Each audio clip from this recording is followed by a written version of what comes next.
just, as you know, I don't really support him too well, and he knows it, and that's a badge of honor.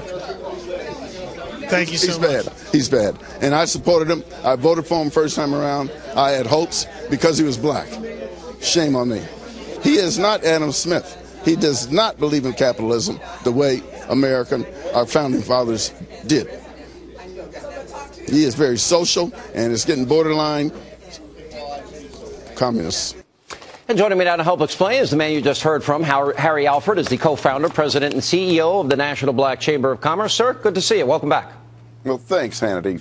Sean, please. I'm glad to be back. Well, we're glad to have you and actually have a discussion. We had a little fireworks at the beginning of the program. But let me ask you, you actually said something that caught my attention before we get to Obama. I voted for him the first time around. I had hope because he was black. Shame on me. What did you mean by that, sir? We were in such hopes that finally that black leader came around, and that he was tall and handsome and could speak so eloquently, and he was going to lead us and take us to a new level. We're kind of blinded by that, we being the African American community, basically, and many others, Hispanics and others. It didn't turn out that way. You know, it's like the old Roberta Flack song, "Killing Me Softly." You know, Yeah. It wins me over, and then sweet talks me to my death if we don't watch it. I like the song, but I don't like the way this has turned out. The president's been scaring people a lot, demagoguing about the economy. Here's my fear. We've got 50 million Americans on food stamps. We got 1 in 6 Americans in poverty. We've got $6 trillion in new Obama debt. Now the economy is contracting. What has he done wrong? Because he said he would fix all this. He hasn't done anything to fix it. He's been ignoring it.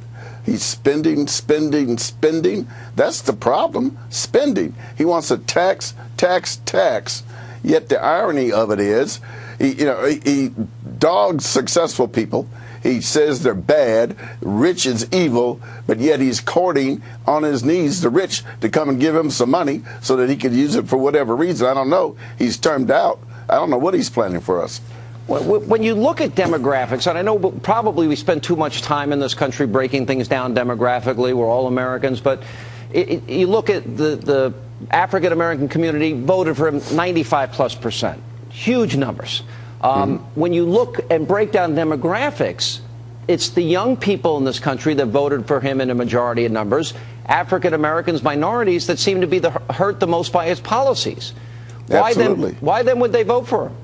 And they even know it. Ben Jealous, the NAACP, admitted it on Meet the Press. We all know this misery, but it's something like, well, we got a bad guy in the family, but we're going to protect him because he's family.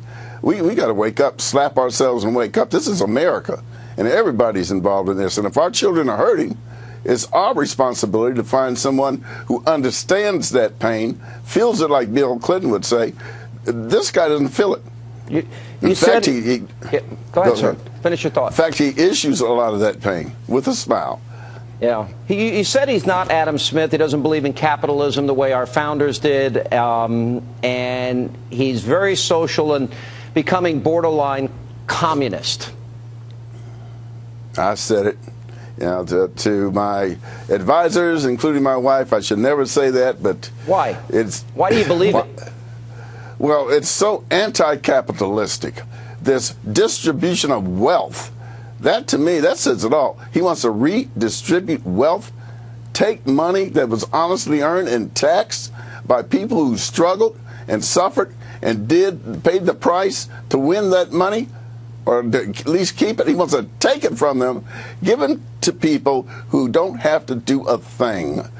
It's the will of the state to oversee everyone, and for the unions to control the employees, and for the CEOs just to sit and be quiet while we take all we can and then tax the rest. To each according to his need, from each according to his ability. You know, the people that are working now in New York and California, they're paying over 60 cents of every dollar they make to the government, state, local, federal government, etc. You also said that he doesn't have a clue, he's never had a business, he's never had a real job.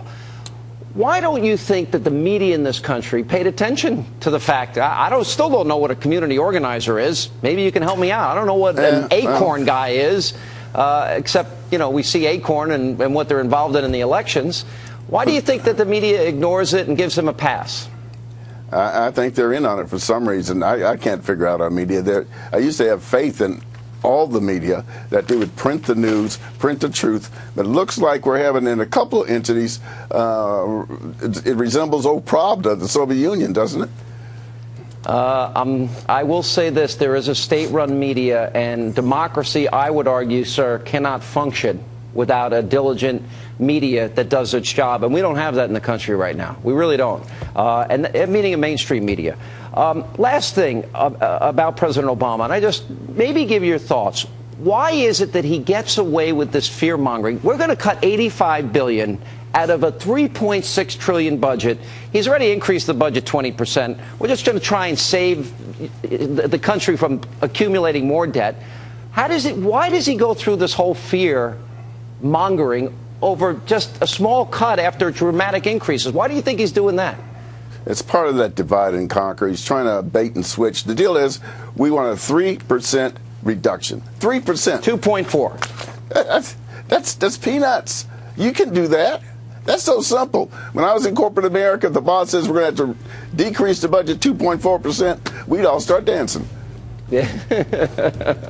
All right, sir. Good to see you. Thank you for being with us. Thank you.